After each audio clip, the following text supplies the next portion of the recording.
والعاقبة للمتقين والصلاة والسلام على سيد الأنبياء والمرسلين أما بعد فأعوذ بالله من الشيطان الرجيم بسم الله الرحمن الرحيم إن الله وملائكته يصلون على النبي يا أيها الذين آمنوا صلوا عليه وسلموا تسليما اللهم صل على سيدنا وعلى محمد وآله وسلم صلوا عليه الصلاة والسلام عليك سيدي يا رسول الله صلى الله تعالى عليه وسلم پڑھے الصلاة والسلام عليك يا رسول الله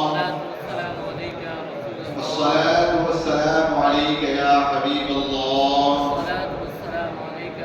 الصلاة والسلام عليك يا خير خلق الله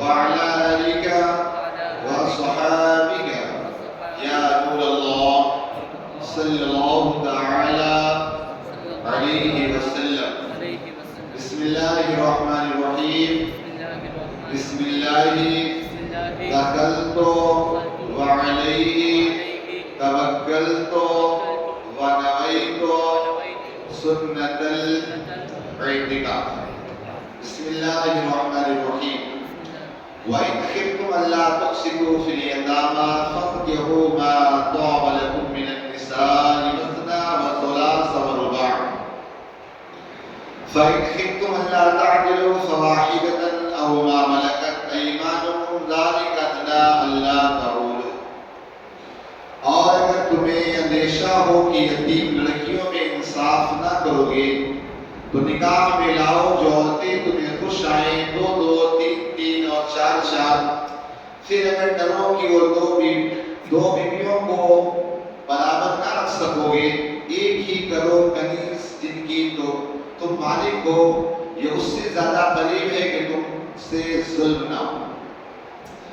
اللہ رب العزت کا بے پناہ فضل ہے کہ اس نے ہمیں مذہب اسلام جیسی عظیم دولت عطا فرمائی۔ یاد رکھیں مذہب اسلام میں جو چیزوں کا حکم دیا ہے، جن چیزوں کا، اس میں بہت ساری حکمتیں۔ یہ اور بات ہے کہ ہماری کم نصیبی ہے کہ اس کو جاننے کی کوشش نہیں کرتے۔ آج جب غیر کے سوالات کرتے ہیں تو وہاں پہ ہم خاموش ہو جاتے ہیں اور ہمارے ذہن و دماغ کے اندر وسوسات آنا شروع ہو جاتے ہیں۔ جیسے کہا کہ اسلام کے اندر تو یار 4 شادیاں ہیں، اسلام ہی کرتا ہے، تو فوراً مایوس ہو جاتے ہیں، ذہن و دماغ کے اندر شکوک و شبہات پیدا ہونے لگتے ہیں۔ کیا اسلام میں 4 شادیاں ہیں؟ تو یاد رکھیں سب سے پہلی بات تو یہ کہ حکم نہیں ہے، یہ اجازت ہے۔ دونوں چیزوں میں فرق ہے، ایک ہے حکم ہونا اور ایک ہے اجازت کا ہونا۔ جیسے میں نے کہا کہ سارے لوگ مسجد خالی کرو، حکم ہے، لیکن میں نے یہ کہا کہ تو چاہے جا سکتا ہے، تب یہ ایک اجازت ہے۔ تو حکم اور اجازت میں بہت بڑا ڈیفرنس ہے۔ اگر حکم ہے تو نہیں کریں، جیسے نماز ہم پر فرض ہے، حکم ہے، روزہ حکم ہے، فرض ہے ہمارے لیے، لیکن اس طور پر 4 شادیاں کرنا یہ ہمارے لیے کوئی فرض یا حکم نہیں، ہمارے لیے اس کی اجازت ہے، لیکن ہاں شرط کے ساتھ کب؟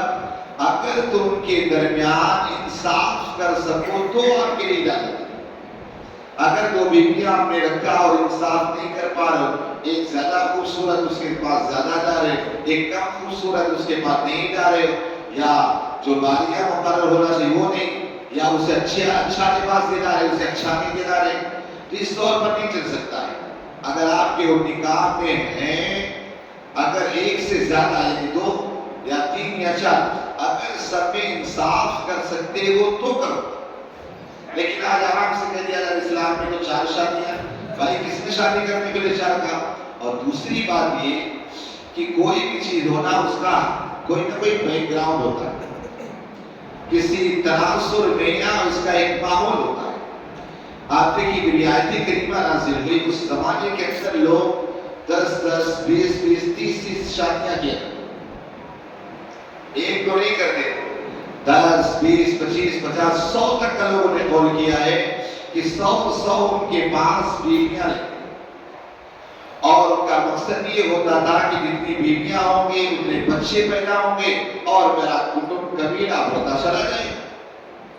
تو اب اگر کوئی انسان آپ اس غرضے کی نسلیں انسانی بڑھے تو اگر اس غرض سے کرنا ہو تو ایک الگ چیز ہے، ورنہ اور انصاف کر سکے تو۔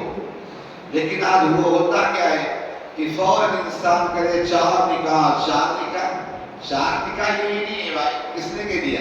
یہ تو کہا گیا کہ 1 بیوی 2 بیوی 3 4 تک رکھ سکتے ہی جاتے، آپ کو حکم نہیں رکھ دیا گیا کہ نہیں آپ کو رکھنا ہی۔ اب آپ دیکھیں شریعت نے قید کیا لگائی کہ اگر تم انصاف کر سکو تو۔ ویسے آج کے مزاج کے اعتبار سے انصاف اگر انسان کرے بھی نا تو بڑا مشکل ہے کہ بیویاں راضی، بہت مشکل ہے کہ اگر انصاف کے ساتھ اگر کوئی چیز کر بھی دینا تو بیویاں راضی ہوں، یہ بہت مشکل چیز ہے۔ جیسے ایک بزرگ تھے، انہوں نے 2 شادیاں کی، اور پہلے جو شادیاں یہ کرتے تھے اس میں کوئی قواعد نہیں، نہ کوئی برا مانا جاتا۔ یہ تو آج اسلام کو بدنام کرنے کے لیے ساری چیزیں، یہ سارے ایشوز لائے جاتے ہیں، باقی ایسا ہے ہی نہیں۔ ورنہ یہ غیروں میں چلے جائیں جو آج آوازیں اٹھاتے نا، ان کے نہ جانے کتنی کتنی بیویاں خود رہا کرتی، کئی بیویاں رہتی تھیں۔ ان کا جو آج ہمارے یہاں بہت بڑا ان کا عبادت خانہ بنائے، اس کا بعد کتنی شادیاں کی تو 4 تھی نہیں، تو اپنے بھگوانوں کے گھر کا بھی پہلے وہ جائزہ جا کے لے لے، تو ان کے عامل ہیں۔ اور یہ کہنا کہ اسلام عورتوں کو عزت نہیں دیتا، آپ سوچ ذرا کل تک وہ 10 20 25 50 شادیاں کرتے تھے، بیویاں ہوتی تھی، اسلام نے 4 ملا کے اٹکا دیا، تو یہ کیا انصاف نہیں؟ یاد رکھیے اسلام سے زیادہ کون کسی کو عزت دے سکتا ہے؟ ظاہر سی بات ہے، لڑکی ہے باپ کے لیے جنت کی بشارت ہے، بیوی بن گئی شوہر کے لیے، اس کے بعد ماں بن گئی قدموں میں لا کے جنت رکھ دی گئی، اس سے زیادہ اسلام کی اجازت کیا دے گا؟ لیکن آج آپ دیکھیں حالات اور معاملات ایسے ہو گئے، غیروں نے بنائے، یہ فادر ڈے، مادر ڈے، فلانے ڈے، ویلنٹائن ڈے، یہ ڈے، سارے ڈے بنائے جاتے۔ ہمارے یہاں کوئی ڈے نہیں، ہر ڈے وہ مادر day, her day father day, سمجھے نا؟ یہ نہیں کہ سال میں ایک دن عزت کرے اس کے بعد پھر آرام سے وہ نہیں، ہمیشہ اس کی قدر اور عزت۔ کل ذکر رہا تھا کہ وہ بزرگ جو تھے ان کی 2 بیویاں اور پوری زندگی جو ہے نا انہوں نے انصاف کیا، یعنی جو اس کے لیے وہ اس کے لیے، جو اس کے لیے اس کے لیے۔ اتفاق ایسا ہوا کہ آپ کی دونوں بیویوں کا انتقال ایک ہی دن ہو گیا، دونوں بیویوں کا انتقال ایک ہی دن ہو گیا۔ اب انہوں نے اجازت دیا، حکم دیا کہ آپ پوری زندگی میں نے ان کے ساتھ انصاف کیا ہے اور آج بھی میں انصاف کروں۔ کہا دونوں کو ایک ہی وقت میں ساتھ میں غسل دیا ہے، ایک ہی وقت میں غسل، کفن جو دیا گیا ایک ہی طریقے کا کفن، ایک ہی ساتھ، اس کو کفن ساتھ میں اس کو۔ اور اس کے بعد جب یہ بات آئی کہ گھر کے باہر لے جانا ہے تو ایسا معاملہ کہ دروازہ ایک ہی، اب گھر کے باہر لے جانا جو ظاہر سی بات ہے، پہلی بیوی کو لے جائیں گے دوسری بیوی کے ساتھ ناانصافی، دوسری کو لے جاتے پہلے کے ساتھ ناانصافی، تو بزرگ نے آنن فانن میں کہا کہ ایک دروازہ اور بنایا جائے، ایک دروازہ اور بنایا جائے، گھر کے اندر ایک دروازہ اور بنایا گیا، دونوں کا جنازہ ایک ساتھ نکلا، ایک ساتھ نماز جنازہ ایک ساتھ قبر میں اتارا، سارے کام فنش کر۔ اب رات ہوئی تو بزرگ نے خواب میں دیکھا کہ پہلی بیوی تو ناراض ہے۔ آپ نے پوچھا بھائی ناراضگی کی وجہ کیا ہے؟ میں نے تو سارا انصاف کیا، سب کچھ کیا، پوری زندگی خوش رکھا، مرنے کے بعد بھی میں نے انصاف کیا، لیکن تم یہاں ناراض کیوں؟ نہیں کہا میں آپ سے ناراض کیوں؟ کہا آپ اپنی دوسری والی بیوی کو نئے دروازے سے گزارا، میرے کو پرانے دروازے سے۔ تو آپ دیکھیں پوری زندگی جو ہے نا انصاف کرنے کے باوجود آخر میں یہی بات، ویسے تو آپ دیکھیے سب اپنے اپنے بیویوں کے ساتھ اچھا سلوکی کرتے ہیں، لیکن خوش ہو بیوی نہ یہ آپ کی قسمت ہے، ورنہ آج کے دور کے اندر خوش ہونا یہ بہت مشکل ہے۔ اصل میں کاش ہر عورت کا یہ مقصد ہو جائے کہ میں کسی طرح اپنے شوہر کو راضی رکھوں گی. تو جب راضی رکھے گی نا تو اس کے دل میں اس قسم کی کوئی بات آئے گی. آپ کو بتاؤں کہ پہلی کس انداز میں لوگ عورتیں رہا کرتی تھی. حضرت شیخ حسن یہ بہت بڑے بزرگ ہیں اور بغداد کی جامع مسجد کی آپ امام تھے.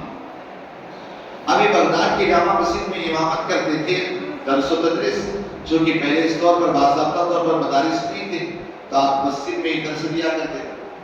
درس کے بعد آپ فرمایا کرتے تھے اللہ تعالیٰ فلا تعدل کی دونوں بیویوں پر رحم فرمائے. کیا فرماتے؟ اے اللہ فلا تعدل کی دونوں بیویوں پر رحم فرمائے. شاگرد سنتے رہتے. ایک دن سارے شاگردوں نے پکڑ لیا اور کہنے لگے حضور یہ بتائیے دعا آپ کس کے لیے کیا کرتے ہیں کہ اللہ فلا تعدل بغداد کی فلا تعدل کی دونوں بیویوں پر رحم فرمائیے، دعا کس کے لیے ہوتی ہے؟ آپ نے کہا در حقیقت یہاں ایک تاجر تھا اور وہ بہت بڑا تاجر تھا اور بڑا نیک تھا، لیکن اس کا ملک شام آنا جانا رہتا تھا. ملک شام آتا جاتا رہتا تھا. ہوا ایسا کہ جب اس کا شام تجارت کے غرض سے بزنس کے غرض سے آنا جانا ہوا تو وہیں پر اس نے ایک نکاح کر لیا. جب اس نے نکاح کیا نا تو واپس آنے کے بعد اس کے کچھ تیور اور طرز بدلے لائے. بیوی بھاگ گئی کہ کچھ نہ کچھ تو معاملہ ہے. جب بھاگ لیا کہ کچھ نہ کچھ معاملہ ہے تو اس نے اپنے شوہر کے ساتھ جب ملک شام میں آنے والے تھے ایک جاسوس لگا. اب جب جاسوس لگا دیا نا کہا جا کے پتا کرنا ان کا معاملہ کیا ہے، رہن سہن کیا ہے، سارے معاملات کے اندر پتا کرنا. اب اس کے بعد وہ آیا جاسوس، آنے کے بعد سارے معاملات بتایا. کہا اس طرح معاملہ ہے، وہاں ایک شادی کر کے رکھے، وہاں پر بیوی ہے ان کی، ایسے سارے معاملات اس نے بتایا. اب اس کے بعد پھر ملک شام میں واپس آئے تو بیوی نے سوچا اب کی بار آئیں گے نا تو میں ان سے پوچھوں گی کہ تم وہاں شادی کر لیے، یہ سارے معاملات آ کے اپنی چھوڑو گی نہیں، پوچھو گی تم. اب وہاں سے وہ شوہر آیا، وہ تاجر آیا، آنے کے بعد بہت زیادہ بیمار ہو گیا. جب بیمار ہو گیا نا تو بیمار ہونے کے بعد اس نے سوچا پوچھوں گی، اسی میں اس کا انتقال ہو گیا. اب انتقال ہو گیا. انتقال کے بعد اس عورت نے عدت گزارا اور عدت گزارنے کے بعد اس کے پاس جتنا مال تھا سارے مال کو اس نے آدھا کیا اور اوپر سوار کیا اور ساتھ کو جاسوس کو دیا اور سیدھا ملک شام پہنچی. اور وہ اس کی بیوی تھی نا اس کے پاس پہنچی، کہنے لگی دیکھو جو آپ کا شوہر تھا وہ میرا بھی شوہر تھا، پہلے آپ کا شوہر پھر میرا شوہر. کہا اب وہ ہمارے شوہر نہ رہے، انتقال ہو گئے اور ان کے انتقال کے بعد چونکہ آپ بھی بیوی ہیں میں بھی بیوی ہوں تو دونوں کا حق تو بنتا ہے نا، لہذا میں نے اپنا آدھا مال وہیں بغداد میں چھوڑا اور آدھا مال یہ میں آپ کے پاس لے کر آئی. اب سوچیں کتنی بڑی بات ہے. یہاں تو وراثت کا یا کس کا مال سوچے کتنا دبا لے گا اتنے فائدے میں. اب آپ سوچیں وہ دوسری بیوی کتنی نہیں کہنے لگی یہ سارا مال آپ کا ہے. کہا وہ کیسے؟ کہا اس لیے کہ جب اپنی شوہر آئے تھے نا وہ آنے کے بعد کہا میری زندگی کا کوئی ٹھکانا نہیں اور انہوں نے مجھے بہت سارا مال بھی دیا اور اس کے بعد جاتے جاتے کہا میں تجھے طلاق لیتا ہوں. وہ جا کے طلاق دے کے گئے. کہا میں نے طلاق کے بعد عدت بھی گزار لی، 6 ماہ گزر گئے، لہذا یہ سارا کا سارا مال آپ کا ہے، اس میں سے کچھ مال میرا نہیں. تو کہا اللہ تعالیٰ تعدل کی دونوں بیویوں پر رحم فرمائے. اب سوچیں کیا آج کے دور کے اندر یہ تصور کیا جا سکتا ہے؟ یا بھائی بھائی کے لیے مارا ماری ہو جاتی. آج یہاں دیکھی طرح خاندانوں میں پراپرٹی کو لے کر کیسے معاملات ہو جاتے ہیں. بہرحال طرز کرنے یہ چلا تھا کہ مذہب اسلام میں اگر چار شادی کی اجازت دی ہے، حکم نہیں اجازت ہے. کب؟ جب آپ انصاف قائم کر سکو تب، اور اس کے علاوہ اس کی ضرورت کو پورا کر سکو تب. اس کے علاوہ اگر نسل انسانی کو بڑھانا مقصد ہو تب. خالی خواہشات پورا کرنا یہ مقصد ہرگز نہیں ہونا چاہیے. تو اس آیت کریمہ میں اللہ تعالیٰ نے فرمایا کہ جو تمہیں اچھی لگے اس سے نکاح کرو. کب؟ دیکھ کر کے، ایک نظر دیکھنے میں کوئی پردہ نہیں، اس سے پہلے میں نے آپ کو بتایا۔ پھر کہا 4 2 3 4۔ آج اس مہنگائی کے دور میں ایک رکھنا مشکل ہے، تو 2 اور 3 اور 4 کا تو کوئی تصور نہیں ہو سکتا۔ پھر اس کے بعد آپ دیکھیں میرے آقا صلی اللہ علیہ وسلم نے آپ نے 11 نکاح فرمائے۔ آج آقا علیہ الصلوۃ والتسلیم پر بھی طرح کے اعتراضات کیے جاتے ہیں، طرح کے کہ دیکھو ان کے نبی نے 11 نکاح فرمائے۔ یاد رکھیں ان ساری بیویوں میں 2 بیویوں کا نکاح یہ محل ذکر ہے، حضرت خدیجہ رضی اللہ تعالی عنہ اور حضرت عائشہ صدیقہ رضی اللہ تعالی عنہ، ان دونوں کا نکاح یہ قابل ذکر ہے۔ اب آپ سوچئے حضرت خدیجہ رضی اللہ تعالی عنہ سے نکاح آقا علیہ السلام نے کیوں فرمایا؟ اس لیے کہ اس زمانے کے اندر چونکہ حضرت خدیجہ بیوہ ہو چکی تھی، اور اس زمانے کے اندر بیوہ کو سیدھا اس کے شوہر کی چتا میں ایسے جلا دیا جاتا تھا۔ اسی ہندوستان کے اندر بھی نا ان کی بیویوں کو نا شوہر کے مرنے کے بعد زندہ چتا میں جلا دیا جاتا تھا۔ آج اگر ان کی بھی عورتیں محفوظ ہیں کہ مذہب اسلام کا اور میرے آقا کا صدقہ ہے نا، ورنہ ان کی یہاں بھی زندہ چتا میں عورت جلا دی جاتی ہے۔ اور آج بھی ان کے یہاں اگر شوہر مر جائے تو عورت کو منحوس سمجھا جاتا ہے، عورت کو بیکار سمجھا جاتا ہے۔ تو اس زمانے کے اندر بھی یہ رواج تھا۔ آقا علیہ الصلوۃ والتسلیم نے 25 سال کی عمر میں 40 سال کی حضرت خدیجہ سے نکاح فرمایا اور دنیا کو بتایا کہ عورت بیوہ جو ہوتی منحوس نہیں ہوتی ہے، وہ بھی باعث برکت ہے، وجہ یہ تھی۔ ورنہ دیکھیے یہاں بہت سارے 25 سال کے نوجوان بیٹھے ہیں، وہ کہتے ہیں چلو اس سنت پر عمل کرو، کتنے عمل کریں گے ذرا پوچھو ذرا۔ 25 سال کے بہت سارے نوجوان ان کی شادیاں نہیں ہوئی ہے، ذرا بولو ذرا اس سنت پر عمل کر کے بتاؤ ذرا کوئی 40 سال کی بیوہ سے شادی کرو، وہ بھی جوان ٹوٹے۔ لیکن وہاں پر یہ کوئی جس طرح ہم نارا تصور ہے جنسی خواہشات کا، آقا علیہ السلام کا وہاں کوئی ایسا تصور ہے ہی، یہاں ایسا کوئی تصور تھا ہی نہیں۔ اور دوسری سب سے بڑی وجہ یہ ہے کہ اگر تمہارے ایمان میں کوئی کمی ہوگی تو شک پیدا ہوگا، ورنہ یہ سمجھے کہ وَمَا يَنطِقُ عَنِ الْهَوَىٰ إِنْ هُوَ إِلَّا وَحْيُوحَىٰ، کہ آقا علیہ السلام اپنی طرف سے کچھ نہیں کرتے، جو اللہ کا حکم ہوتا ہے وہی کرتے وہی کرتے بس۔ تو آقا علیہ السلام نے اگر نکاح فرمایا تو وہ بھی رب کے حکم سے فرمایا، ایسے نہیں۔ تو ایک تو وجہ یہ بتانا تھا حضرت خدیجہ سے نکاح کرنے کی وجہ یہ تھی کہ جو بیوہ کو منحوس سمجھا جاتا تھا، تاکہ لوگ بیوہ کو منحوس نہ سمجھے، وہ بھی عام انسان کی طرح ہے، وہ بھی آزادی ہے، وہ کوئی منحوس نہیں۔ اب اس کے بعد اعتراض یہ کیا جاتا ہے کہ حضرت آقا علیہ الصلوۃ والتسلیم نے 54 سال کی عمر میں حضرت عائشہ جو 9 سال کی تھی ان سے نکاح فرمایا۔ سب سے بڑی چیز تو یہ ہے کہ اگر معیوب ہوتا تو اس زمانے کے لوگ اعتراض کرتے۔ بہت ساری جو چیزیں ہوتی ہیں نا وہ معاشرے اور سوسائٹی کے اعتبار سے کی جاتی ہیں۔ جیسے آپ دیکھیں یہاں پر عام طور سے لڑکیاں جو ہوتی ہیں نا سیم عمر کی ہوتی ہیں، لڑکی اور لڑکی عمر کبھی 19-20 آگے پیچھے ہوتی ہے۔ ہمارے یہاں لڑکیوں کی عمر منیمم جو ہے نا 5 سال تو منیمم چھوٹی ہوتی ہے، اس سے کم تو ہو ہی نہیں سکتا، کم سے کم منیمم 5 سال، 8 سال بھی چھوٹی ہو، سمجھے نا، میرے گھر میں خود 8 سال ہی چھوٹی ہو۔ بتائیے اب کہ ہمارے یہاں سسٹم ہی ایسا ہے کہ ایک ہوتا ہے معاشرے اور سوسائٹی کا سسٹم کہ کہیں برابر عمر والے سے کہیں یہ کرنا، تو وہاں آدم کی سرزمین پر یہ کوئی چیز معیوب نہیں سمجھی جاتی تھی کہ اگر 54 سال کا بندہ ہے تو پھر اتنی چھوٹی عمر سے لڑکی نہیں کر سکتا ہے، وہاں کوئی معیوب نہیں، ورنہ اس زمانے کے لوگ اعتراض کرتے۔ لیکن آپ کو بتا دوں حضرت عائشہ صدیقہ رضی اللہ تعالی عنہا سے جو آقا علیہ السلام نے نکاح فرمایا، اس کی سب سے بڑی وجہ یہ ہے کہ آقا علیہ السلام کی امت کا آدھا دن اور عورتوں کا سارا دن پہلے حضرت عائشہ کے ذریعے ہمیں پہنچا۔ اب آپ دیکھیں اگر عورت بچے والی ہوتی ہے نا، چونکہ آقا علیہ السلام کی صرف حضرت عائشہ ہی ہے، باقی آپ کی جتنی بیویاں ہیں ساری ازواج سب کے سب بیوہ ہیں یا مطلقہ ہیں، اس کے دیکھ لے ذرا، چاہے حضرت حفصہ ہوں دیگر ہوں، سب یا تو مطلقہ ہیں یا تو بیوہ۔ آقا علیہ السلام نے انہی سے نکاح فرمایا، سوائے حضرت عائشہ صدیقہ رضی اللہ تعالیٰ۔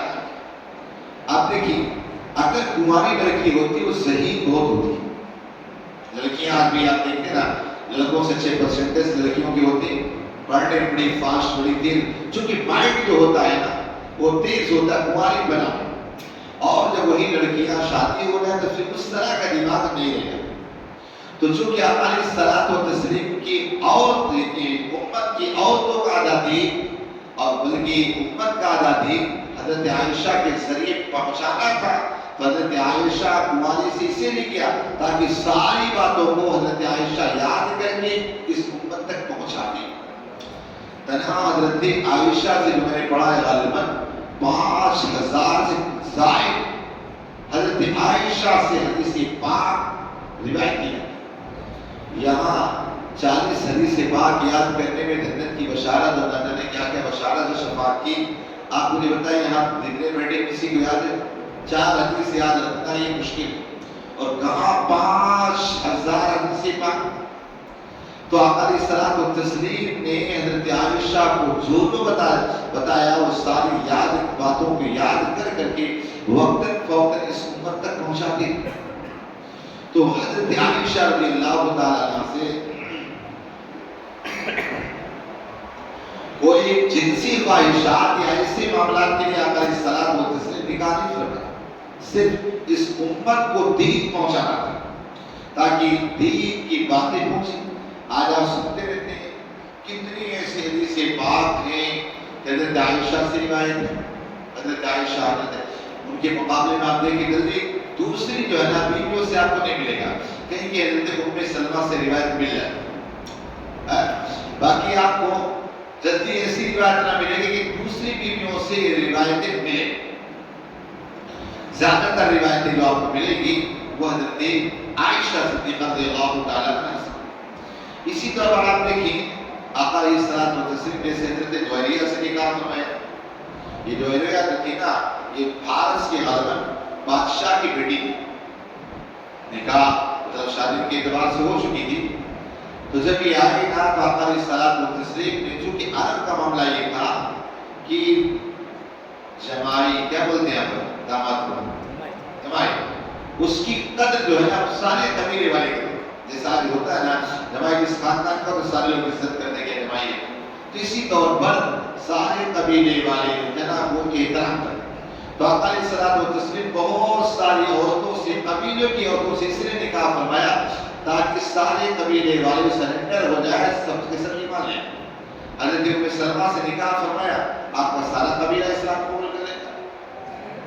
تو کوئی یہ ذہن و دماغ کے اندر اپنی عقلوں کے اعتبار سے خرافات نہ ہے کہ دیکھو آقا نے 11 نکاح فرمایا تو آپ اپنی طرح معاذاللہ اس خواہشات ایسے معاملات کو نہیں کرنا۔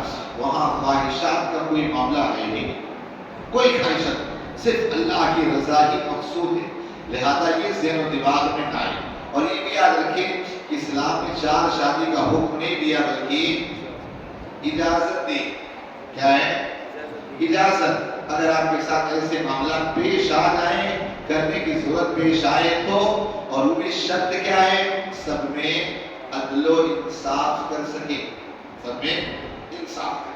اللہ پاک مقصد کو کہنے سے زیادہ عمل کی توفیق عطا فرمائے۔ اللہم صلی علی سیدنا محمد و علی آلہ وسلم، صلی علیہ وسلم۔